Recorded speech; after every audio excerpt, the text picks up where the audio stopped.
I've hit record. Hi. Hi. Paul Cohen here with Jasmin Dingemans. I think it's the 15th of May for us in New Zealand, 2020, just us in New Zealand. We've just basically gone into level 2 of our lockdown, and part of my Zoom in Touch wisdom talks, calling on my good friend Jasmin from Dunedin, South Island, who I met last year, first time when we were I did a South Island tour of my bone yoga, and we had a day in your yoga studio, beautiful yoga studio in Dunedin, and I did some bone yoga bodywork sessions. And we've also connected last year at the Aurora conference, yoga conference here up in Auckland. And welcome. Hi, Jasmin. Thank you. Thanks for inviting me. You're very welcome. How would you? I like to ask people, how do you like to be known in the world at the moment? Do you mean which name, or? Yeah. What name do you like? Yeah, go on. Jasmin. People call me Jasmin. Yeah. And in terms of your kind of work, and what you do in the world, what? Well, I'm one of the many hat people out there. And I have a few different focuses, and every now and then I look at the different focuses and wonder if I need to be editing a few of them out. But so far I get so much enrichment in my life from each of them that I haven't needed to. So that's really awesome. Yes. So I have a yoga teaching business where we run courses, usually 8-week courses and workshops, retreats and sessions, ritual sessions. And I work with Yoga Education and Presence Trust as a trustee, which is what we're going to talk about today. And I run this beautiful space, IU, with my co-owner, Beryl. And there's one more. Oh yeah, and I'm also a sustainability and ethics consultant. Yeah, so I look at supply chains and help people tidy up their supply chains to make them a little more earth and person friendly. Oh, awesome, fantastic. And so, how's things been for you in lockdown? In terms of, you've not been working, you've just been focusing home in your little bubble family. Yeah, so I've got 2 little kids who are both kindergarten aged children, and they've been turning furniture upside down, which I don't mind, and making little jungle gyms for themselves at home, and obstacle courses in the yard. So that's taken a really big part of my focus, which has actually been beautiful because it's given a huge opportunity for bonding, and reconnecting. And I think the kids are mostly really thriving, although they do miss their friends. And spending a lot of time in nature and in the garden and doing lots of yoga. But I think what we had said previously as well, what you were saying about creativity, it's been a really creative time for me too, because I have this thing which I call the doing the dishes phase. And it's like when you don't think about the thing that you're working on at all, and then the ideas just come. And so yeah, heaps of ideas have just been flooding in, and they've felt very real and doable and awesome. So it's set some fires inside me. And that's just from being quiet in yourself and allowing creativity just to come up in those quiet. Yeah, I think when you're hanging out with little kids all day, you don't really have a choice but to be more spontaneous, because you're constantly responding to their needs. And so being, in the nature of spontaneity, it's like you can't really be distracted and thinking about something else. So it's actually more like you're creating mental space for yourself, I think, by not doing your regular routine, and just it's fertile ground for the seeds of imagination to be planted. Fantastic. And you're back at work, going back, teaching, opened up the studio again. Where are you? Yeah, I've started working the consulting work again. So I've been doing that for the last couple of days, last week or so, and we're opening the studio again on Monday. Great. With a cap on numbers because of the space that we have to have around everyone. Yeah. And the yoga teaching, I think I'm going to delay it actually for, I do a couple of private clients with my Empower Up sessions. I'll still be doing those, but for my courses, I'll be, I think, starting in the next term in July. And are you having drop-in yoga, or do people have to sign in to come in, or both? For my sessions there, it's all signing up through Inner Tuition, my business. Yeah. But every now and then I'll do a ritual session, which is yoga with live soundscape or like music or sound medicine, and those ones people can drop in if there's tickets left. Cool. Nice, fantastic. So I do know, because you have a history of living in ashrams, communities, and so the lockdown's been quite easy for you because you're kind of used to being not in the world, or how would you describe that, or in the worldly world? Yeah, I think I have found it pretty easy for those exact reasons, and it's partly because you're used to being disconnected from the outside world, but it's also because you're also used to being a little bit deprived of the things that you normally might be able to find very easy to get hold of or do. But in like ashrams and commune situations, it's not like that at all. It's like you're lucky if you have hot water. Yes. So it's been fairly easy. We're very privileged, aren't we, to be in our sort of a scenario. Well, I speak for myself. I'm very privileged to be in my scenario with a roof over my head and electricity and all of those things. So I'm very aware of that too. I mean, I do feel very privileged, and know that there's a lot of people out there who are very different off than you and I are as well. Yeah. And I've been doing my Zoom yoga classes, I think probably into the 7th week now, I think it is, and doing them every day. And had some people that have been coming really regular as well. For me, it's been really interesting watching the tone of the sessions and the mood of all of us, because we seem to be in this kind of wave together in different vessels and boats and containers, but the different emotions that have been coming up for people has been really fascinating. So the sessions have been toned around that. So coming over to you in terms of your work as director, is it, at Yoga in Prisons? Do you want to talk a little bit about that? I'm a trustee on the board of trustees. Yeah. Okay. So that means that you help run it, look at the organisation, getting the teachers in. Yeah, we look at the strategic direction and work out what our products are going to be and where we're going to put our resources, and how we're going to communicate what it is that we're offering to people out into the world. And then, we set off a lot of chain reactions, basically. We're at our board, we are the initiators, and then things sometimes happen and sometimes don't, depending on our resources. How long has that been happening for, your program of yoga? That's a great question. I think I might have to review this question. I think it's about 10 years. Sorry, I've only been on myself for about the last 3 years.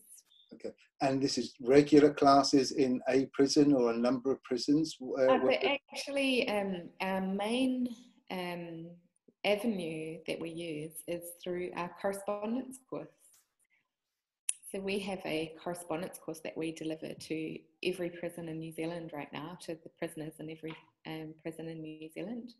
Wow. And it's a 6-module course. Yes. That people can go through, and they can even graduate from that and continue on with a peer instructor course. So it's similar to learning how to share the yoga skills that they've learned with other inmates or other people. Fantastic.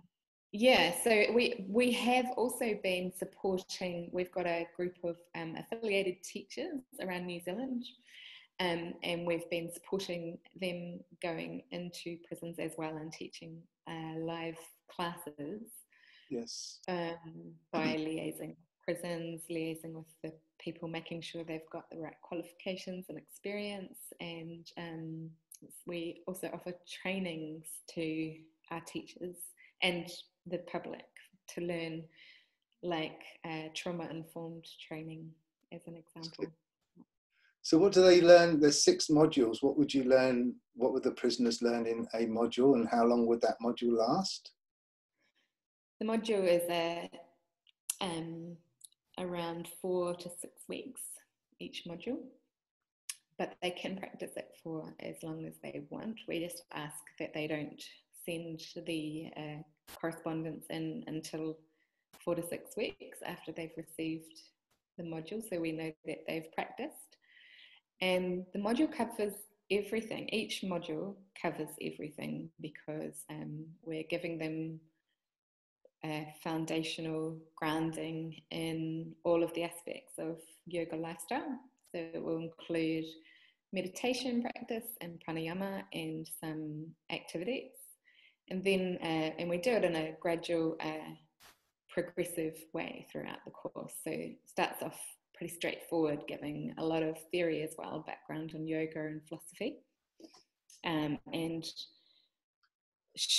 the reason why we do yoga, the key reason for wanting to take part in the course are all outlined in the course as well. So they understand physiologically the impact that yoga can have on a human.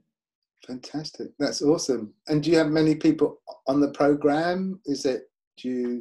Yeah, we have around 300 people. Wow, in New Zealand? In New Zealand, yeah. Oh, and we have had recently, we've started to get inquiries from overseas as well, different prisons and prisoners in different prisons. I'm not sure how they heard about it. And then we've also had, well, this is not really a surprise. I said it in my surprise voice.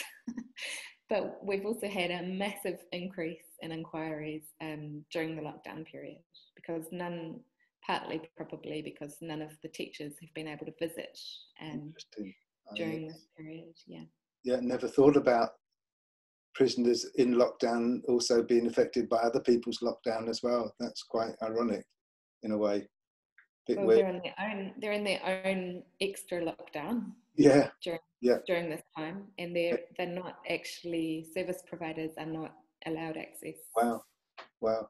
So that's been a real struggle, presumably bigger struggle for them in being confined and being restricted in that even more. I mean, I can only guess, I would say, yeah, definitely. I know that they've had less contact with the outside world and less support, really, because there's all sorts of people offering support during the time, literacy helpers, people helping them learn work transition skills, things like that. So yeah, across the board they've had a lot less opportunity to engage with the outside world. And so they don't have the technological advantage that we do. They don't have use of computers, so they can't do a Zoom yoga class, or? Well, so, most prisons don't have those facilities, and I think there's only one in New Zealand that does at the moment, but I'm not sure. They might have plans to change that in the future, who knows. Yeah. I think it's incredible. Do you know the Dharma Brothers, the documentary of Vipassana into prisons? Pretty amazing what they were doing as well, and I think that program's still going on as well. Yeah, there's a few different organisations around the world who are doing it. It's really cool, and I've met a couple of people actually who do it in different countries. Yes. I first heard about this one happening. It's a bunch of coincidences. This one in New Zealand happening because I was in India and I met a woman from South Africa who's doing the same program over there in South Africa, and she was telling me about that, and she said, "Oh, hang on, there's someone in New Zealand doing the same thing. They modelled their course on our course," and then I said, "Oh, who's that?" And I knew the person. Nice. How cool is that? Yeah. So, lockdown, being stuck inside, being hard for everybody. We've all been in our kind of little prison in a way, haven't we? And people dealing with it in different ways. We've still got our TVs that we can go and watch. Things get too much. People still have beers and wine to drink. Very different also from being in a, if you're doing a long retreat where you're not having your outside stimulus as well. What are the techniques that have been really supportive for people in terms of just helping them deal with? See, for us, it's different, isn't it? I mean, there was this, I don't know, to start off with, it was like, it was all a bit weird when we went into lockdown. And then the middle part seemed to be kind of quite easy, really, because if you're comfortable, it was easy. You know, we had food, we had comfort that we wanted, we were doing yoga, and it was the middle part was quite a bit yummy in a way, but we always knew that there was a kind of an end. And I know the end isn't quite here, and I know we could come to an end and then things could slip back a bit for whatever reason. But being in prison and knowing, so you're the people that, the prisoners, are they long-term in prison? Are they short-term in prison? A bit of everything? Yeah, it's a bit of everything. I wonder, like, I know that the aspect, people on the outside being in lockdown, I think one of the things that was hardest for us was the unknown aspect, because we didn't really know for how long this was going to be for. At least the prisoners have some sort of idea of how long they're going to be there. I'm here for a long time, or I'm here for a few months, or whatever it is. Yeah. And like, even though nobody wants to be in prison, I'm sure of it, it does provide opportunity if you take advantage of that, which is the opportunity of space and time, because you're there to, you're there away from your usual distractions, and you could use the time in a productive way. Well, a lot of people can. Yeah. And they do. A lot of people do. Yeah. And learning yoga, so are they learning the modules allow them just to be more informed about yoga, or do they get a qualification? Are they yoga teachers when they leave? At the moment, no. They do get a certificate, but it's not an officially recognised qualification by any New Zealand standard. Yeah.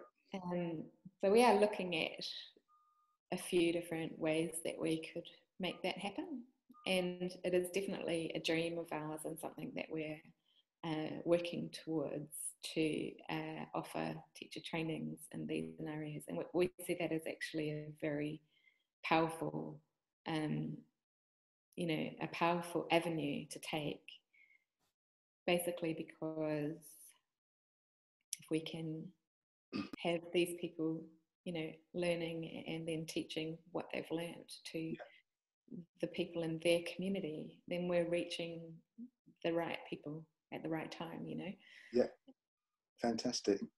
Yeah, I can see that could be quite amazing for someone to be able to teach in his buddies in prison as well, and how that could work. So do people do their own yoga as well? That they have a practice? So how does it work? You do some written studies and you send them through to you by correspondence in the mail, or do they email them to you? Yeah, so we use snail mail. Snail mail, what's that? When I was a little boy. Yeah, it's that one. We use a little pigeon. Yeah. No, we use regular mail, Yeah. and they essentially, each of the modules has got a theoretical component and a practical component.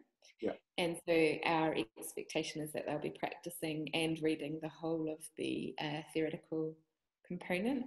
Yeah.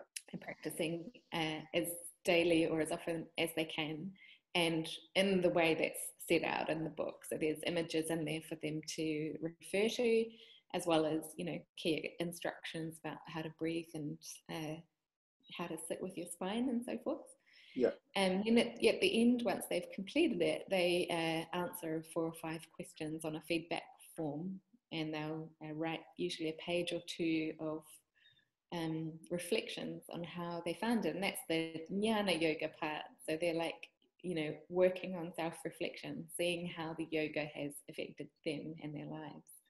Yes. And they send that back to us, and honestly, it's mind-blowing, some of the correspondence we get from these men and some of the realizations that they've had, and just really beautiful.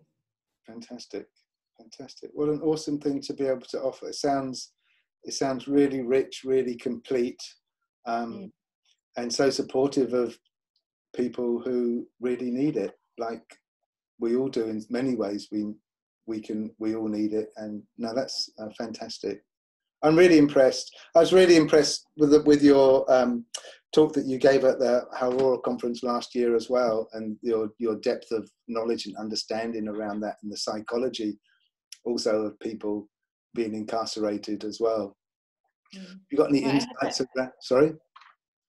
No, you go. I have a personal stake in this. I think that's the reason it ignites my passion so much. I feel really strongly about this key concept of yoga being around union, and that we're all part of a whole. And if one part of the whole is suffering, then we're all suffering. And, you know, and I feel when we look at the figures, the statistics in New Zealand, that's probably similar in other countries as well.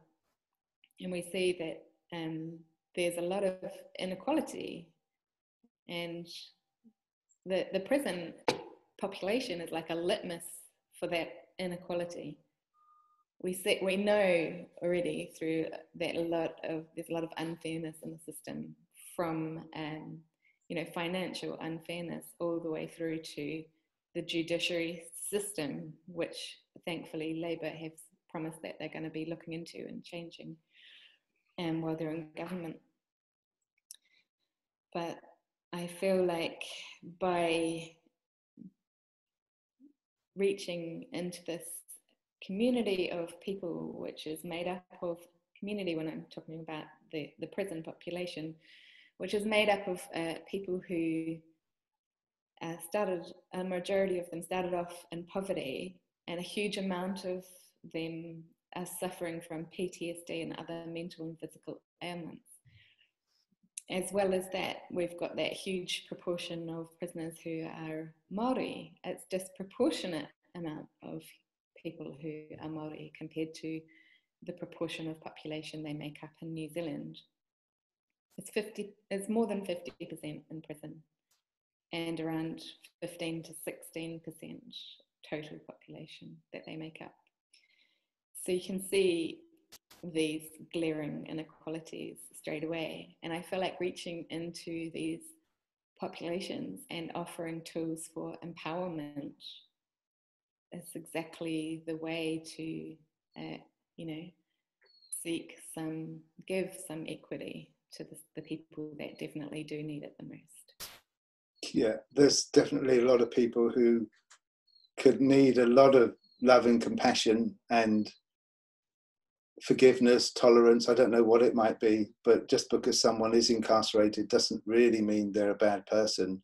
it might mean that their circumstances have not been really supportive of them. And so I remember you talking also about numbers that get reincarnated as well, so that they come out of prison, end up going back sometime later. Yeah, it's really high. It's, again, I didn't bring all my figures with me, sorry. Okay. But it was massive, wasn't it? 80% or something? I think it's like 60% within 2 years. It's something really big. Okay. If you post this on the internet, I'll do a little typing correction of my figures if I need to. Yeah. But yeah, it's really high. Yeah. Okay. Yeah. The figures, it's not really important that we're really exact on that, but just knowing that it's a lot of people. So hopefully if they were to do a yoga correspondence, that they've come out and they have something different that they can work on and focus with, or they slip back into with the same people again. Well, yoga, apart from the self-reflection tool that I mentioned before, which is very valuable, people can, to look back over a portion of their lives, no matter how big, a year, an hour, a week, and assess how they did something or how something affected them, is a powerful tool to give someone in itself, isn't it? Absolutely. Look back. And then on top of that, we're also giving them the tool to re-regulate themselves when they're escalated. And in PTSD, that's the tool you need, the one tool you need, because PTSD is a condition where you go into fight and flight quite easily. Yeah. So yoga gives you the tool to recognize that and the techniques to re-regulate yourself into a calmer state. Yeah.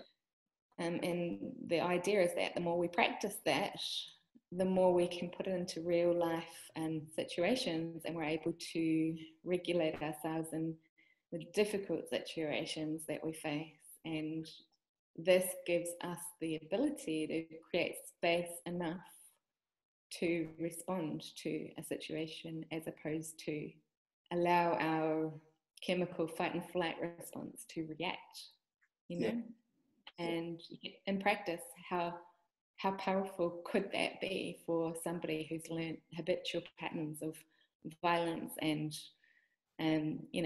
other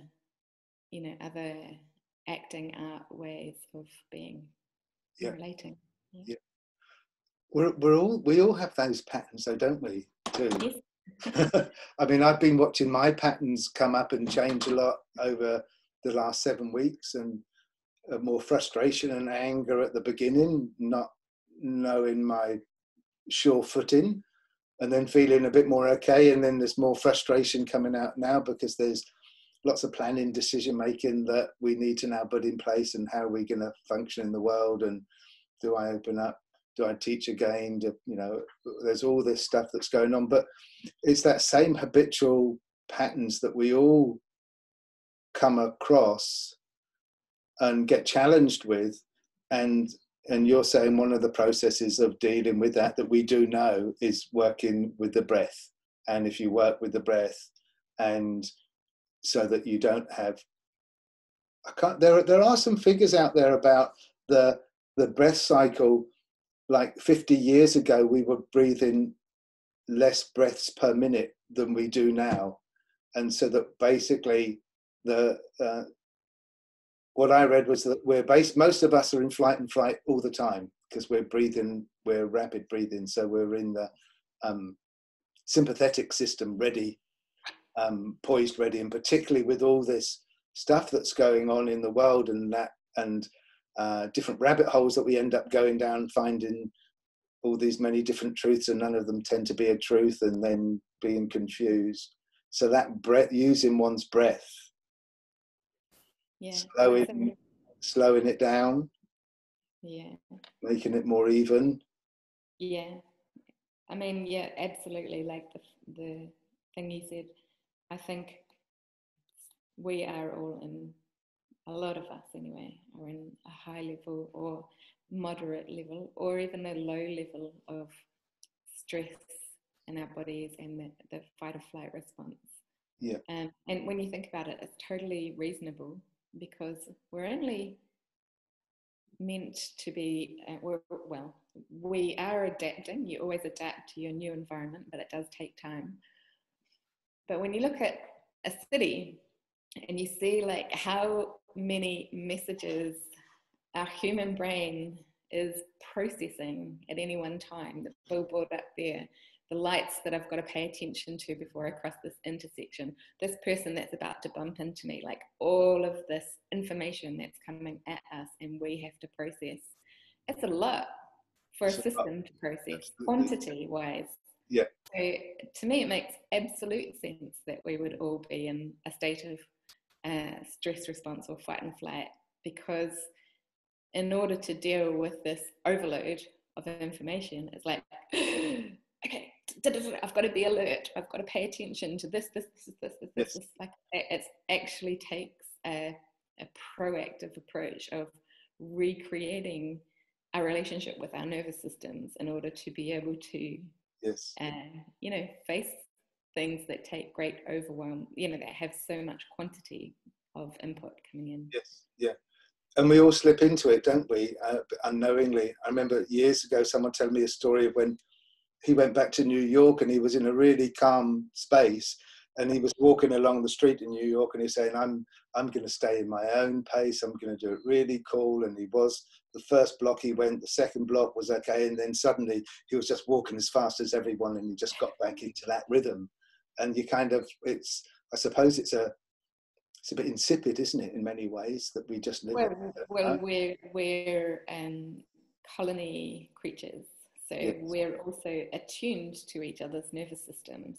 Yes. So that also makes perfect sense, and maybe that's part of the reason where a lot of us are in that same sympathetic mode, is because everybody else is, and we're resonating with everyone else's frequencies, and that if you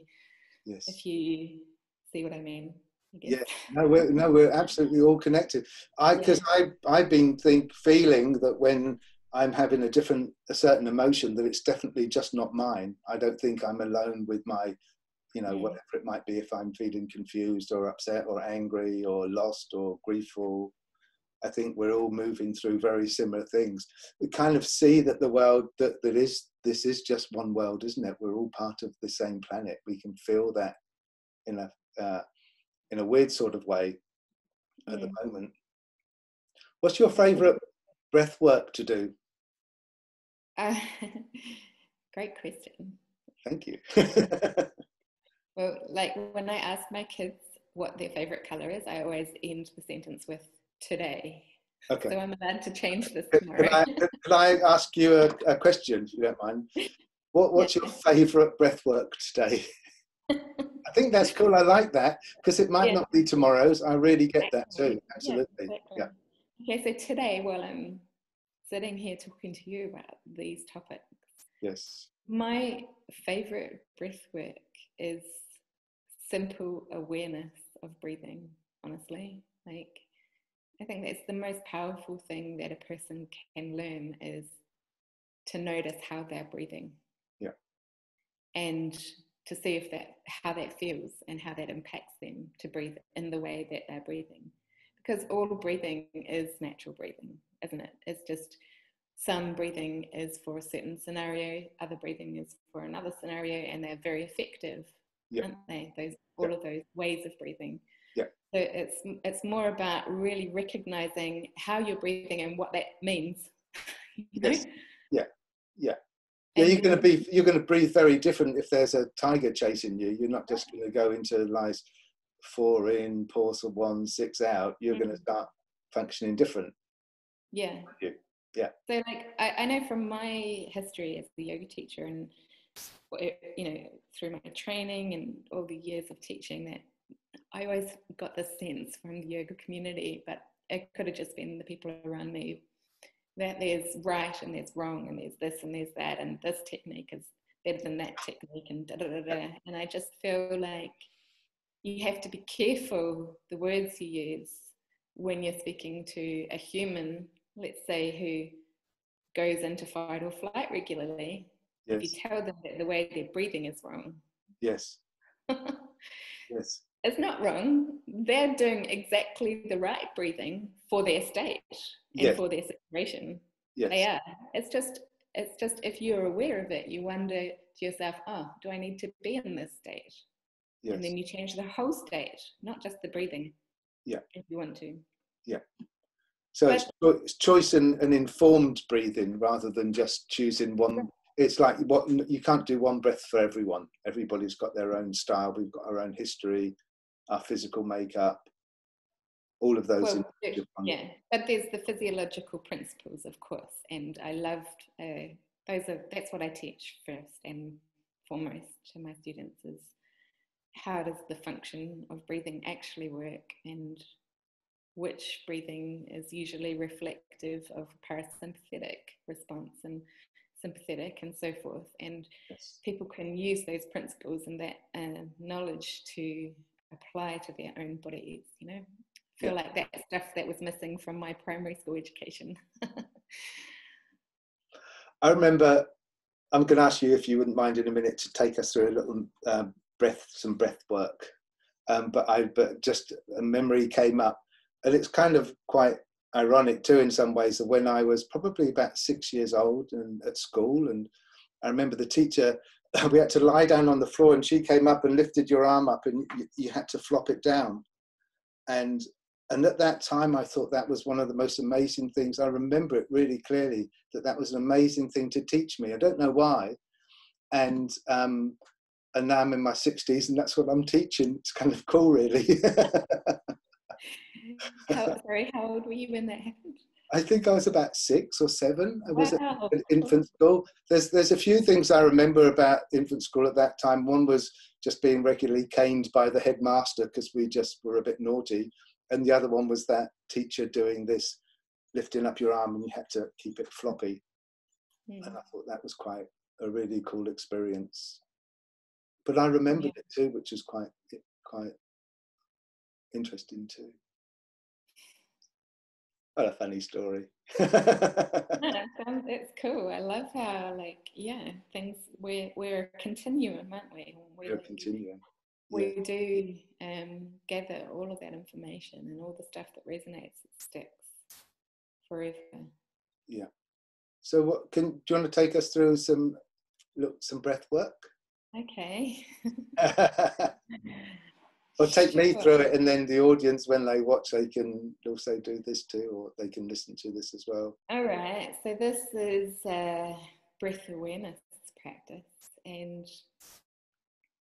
you can do it in whatever position you want to be in: standing, lying, dancing, sitting, kneeling, or crouching, whatever. So to start with, I'll invite you to bring your attention to some sensations in the body, beginning with whatever part of your body is touching the floor or a seat. You're noticing that plane of contact. And to do this, you may find it easier to have your eyes closed, but you're also welcome to keep your eyes open. And then you can start to bring your awareness through the rest of the body, up the legs, pelvis, whole torso, shoulders and arms, hands. As you travel, observing sensations without needing to stay with any one sensation. Moving back up the arms to the neck, the head, and the face.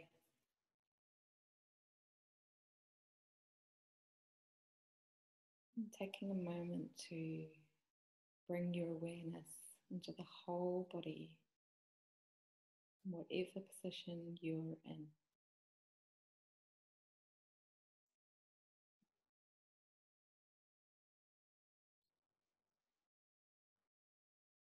And if your body is asking you through impulse to make any small changes to how you're sitting or standing,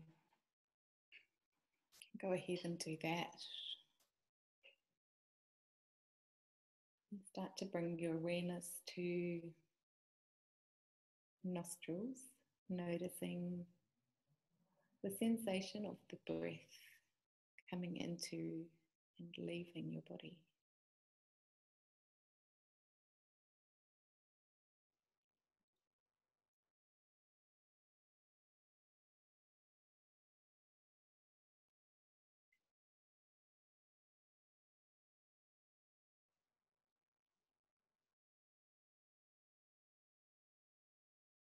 Shifting your awareness to your rib cage, and just observing the movement while you breathe.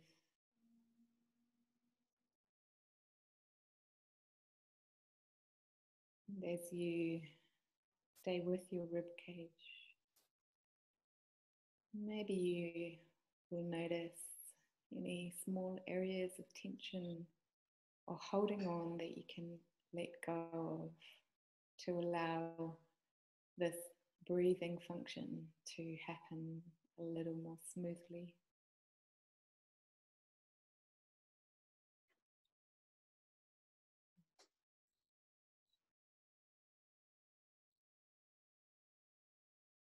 As you inhale, maybe you'll notice the sensation of your diaphragm expanding, your rib cage expanding and lifting.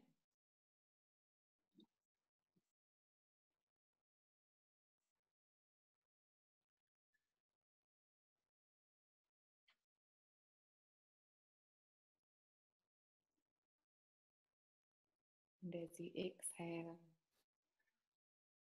maybe you'll notice a sensation, a slight pulling in and around the abdomen.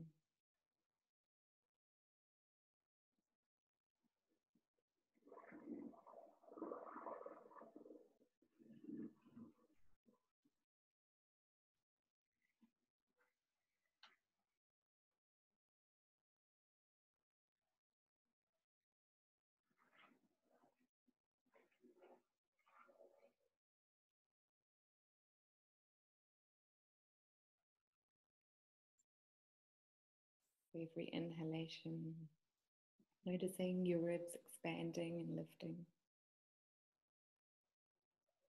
And every exhalation, feeling your abdomen drawing in and lengthening, staying tall in the spine.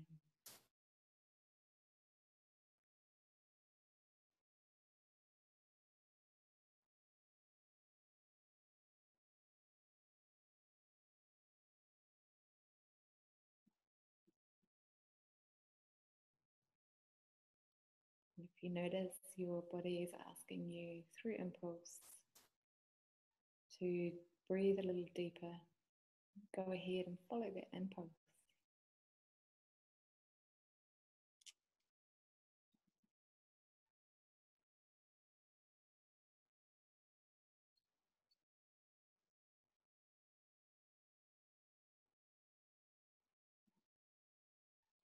I'm going to finish off with 3 audible sighs for the exhalation.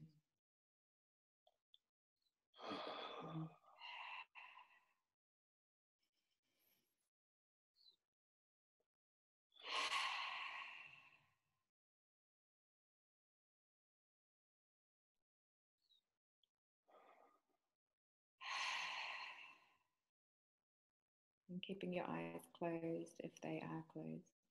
If you're wearing glasses, you might like to remove your glasses now. We'll bring the hands up to in front of the chest with the palms touching together. And we're going to create some warmth in the palms of the hands by rubbing the palms together, creating that friction.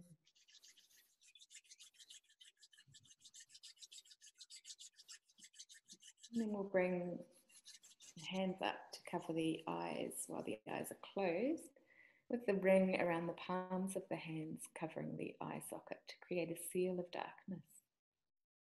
And now slowly into the seal of darkness, blinking your eyes open, giving your eyes a nice darkness bath, and gently releasing your hands.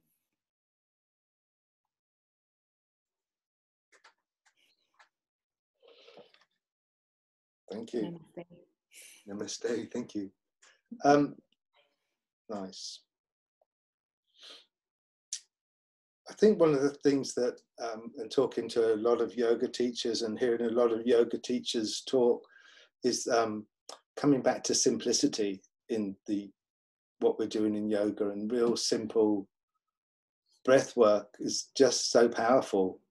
We don't have to do necessarily complicated breathing. We don't have to tie ourselves in complicated geometric forms and do yoga poses for us to feel at ease and to be able to let go. Yeah. Simply. I always like to ask the question, why, of myself. If I'm like tempted to try something that seems really challenging or unusual, why? Yeah. And it's not to say that the answer isn't because it's awesome and then I do it, but like at least ask that question, what are you doing this for, you know? Yeah. Yeah. And there's different yoga for different occasions. Quiet yoga, more extravagant yoga, more engaging yoga, more physical. Yeah. Training towards something rehabilitative yoga. Yeah. Absolutely. Yeah. And doing things different, become body, mind aware.